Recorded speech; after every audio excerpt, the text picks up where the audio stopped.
사랑이 많은 좋으신 하나님 아버지, 오늘도 우리 주님과 동행할 수 있도록 축복해 주옵소서. 예수님과 나와의 관계를 그래서 한순간도 놓치지 않고 더욱 긴밀하게 유지해 나갈 수 있도록 은혜를 또한 부어 주시옵소서. 예수님 이름으로 기도합니다. 아멘. 8월 20일입니다. 에베소서 2장 1절부터 10절의 말씀입니다. 참 여기는 대단히 중요한 우리 암송 구절이 나오는 부분이죠. 8절에 보니까 2장 8절에 너희는 그 은혜에 의하여 믿음으로 말미암아 구원을 받았으니 이것은 너희에게서 난 것이 아니요 하나님의 선물이라. 행위에서 난 것이 아니니 이는 누구든지 자랑하지 못하게 함이라. 우리 암송 구절이죠, 여러분. 오늘 이 문장을 가지고 앞에 이야기를 가지고 우리가 묵상을 해보십시다. 첫째로 오늘 이 에베소서 2장 1절부터 10절은요, 우리가 어떤 존재였던가를 분명히 보여줍니다. 대단히 중요한 거지, 그죠? 나는 어떤 사람이었는데 오늘 이렇게 살고 있다는 인식이 있으면 오늘 사는 그 모습이 달라지지 않겠습니까? 그러니까 이것을 깨닫는 거 중요하니까 그 지적부터 합니다. 우리는 허물과 죄로 죽었던 자였다. 그렇게 가르쳐 줍니다. 잊지 말라는 게 오늘 근사하게 우리가 살고 있지만 네 과거는 우리가 이런 존재였다. 나는 여기에서 또 와서 오늘 이 자리까지 왔다라는 것을 기억하게 하려고 말씀합니다. 그런데 우리는 어떻게 오늘 이렇게 오는 자리까지 즉 하나님께 나아갈 수도 없던 그런 존재였고 이런 구원을 얻을 힘조차 없었던 그런 사람들이었는데 하나님은 큰 사랑과 풍성한 은혜로 우리를 살리셨고 그리고 그리스도와 함께 하늘에 우리를 앉혀주시는 그런 존재가 되었다는 거예요. 중요한 진리를 뭐라고 가르칩니까? 구원이 우리 행위가 우리가 이루어낸 것이 아니라 하나님이 우리에게 주신 선물이라는 거예요. 그러므로 더 이상 내가 잘해서 하나님께 받아들여졌다고 자랑할 수가 없고 은혜로 살아간다고 그렇게 고백하는 사람이 되어야 한다고 가르칩니다. 사실 이것 때문에 우리가 겸손할 수 있는 모든 이유가 여기에 있죠. 그죠? 오늘 예수를 믿고 하나님의 자녀가 될 수 있는 모든 것은 선물로 주어졌지 내가 뭐 해서 된 것이 없다 하는 것에서부터 그 인식이 있으니까 겸손하게 되는 것입니다. 그리고 어떻게 해요? 또 내가 한 것이 아니라 하나님이 하신 것이니까 흔들림 없고 확신을 가지고 그리고 자유함을 가지고 그런 삶을 살 수 있습니다. 아무리 실패해도 우리가 낙심하지 말아야 하는 이유가 있습니다. 왜냐하면 이 구원의 역사를 하나님이 지금 내 삶 속에 이루어주고 계시니까요. 은혜 안에 우리가 살고 있으니까 언제든지 그 은혜 속에서 우리는 다시 하나님의 뜻 가운데 회복될 수 있다는 것을 우리가 믿어야 하는 그런 근거가 바로 오늘 말씀에서 주어집니다. 그리고서는 우리가 그렇게 오늘까지 와가지고 목적 있는 인생이 되게 했습니다.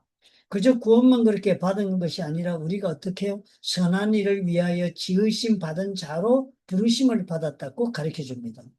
우리가 그 일을 위해서 하나님이 원하시는 선한 일을 하도록 다른 사람도 아닌 너가 이 일을 좀 했으면 좋겠다고 부르시는 그 하나님의 모습이 어떻게 우리를 구원받고 하나님의 선물을 받아서 이 자리까지 온 사람이 되게 한 목적이었다는 겁니다. 그러니까 그 선행은 우리가 행하는 것은 구원의 조건은 아니지만 은혜로 구원받은 우리가 앞으로 사람들과의 관계 속에서 베풀며 살아갈 그 삶의 모습이다. 즉 우리 다른 모든 사람들에게 내가 받은 하나님의 친절과 내가 받은 하나님의 사랑과 그 은혜를 흘려보내주는 그런 일을 하라고 우리를 이 자리까지 데리고 왔다 하는 놀라운 그런 깨달음을 주게 합니다. 즉 그것이 뭐예요? 우리의 인생에 의미를 부여하는 이유가 된다는 것입니다. 이 두 가지를 우리가 명심해야 되겠습니다. 겸손할 수밖에 없다 우리는. 그리고 어떻게 해요? 앞으로 우리가 이 목적을 향해 살아가야 거기에서 우리가 인생의 살아가는 의미를 발견할 수 있다는 걸 배웁니다. 그죠?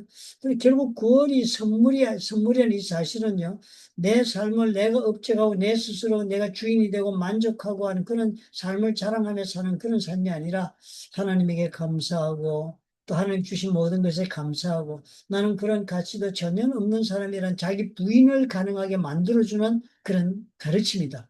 우리가 그런 믿음을 가져야 한다. 그러면 어떻게 해요? 예수님 말씀하신 대로 예수님을 자기 부인하고 십자가를 지면서 기쁘게 그 길을 따라갈 줄 아는 사람이 되겠습니다. 우리가 참으로 이것을 깨달으면 오늘 삶을 살면서도 가지고 있는 그 삶의 의미가 많이 안 달라지겠습니까? 우리 하나님 앞에 이 생각하면서 오늘 기도하겠습니다. 허물과 죄로 죽었던 우리를 은혜로 살려주신 것을 감사합니다.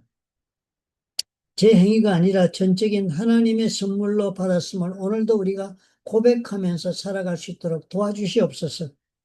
교만하지 않을 수 있고 겸손히 감사하면서 우리가 살게 도와주시고 은혜 받은 자답게 사람들에게도 그 하나님의 사랑과 선행의 아버지 그 은혜를 전파는 우리의 삶이 될 수 있도록 아버지 축복해 주시옵시고 그렇게 인도해 주옵소서. 예수님 이름으로 기도하여 하옵나이다.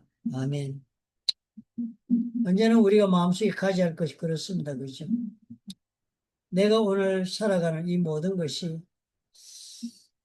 하나님의 은혜로 받았다 하는 이 깨달음이 너무 중요하다. 그죠? 그래서 정말 그렇기 때문에 그 은혜를 주신 하나님께서 기대하고 있는 바 그 기대를 향하여 내가 인생을 경영할 때 참으로 놀라운 하나님의 그 계획하심이 삶 속에 모습을 드러내는 인생을 살게 되고 또 의미를 발견하게 된다. 그랬습니다. 인생의 의미를 발견해 행복하지요. 많은 것을 가졌고 원하는 것을 손에 넣었다고 행복해지지는 않습니다. 그런 행복은 느꼈다 할지라도 잠시 잠깐인 것을 우리가 알지요.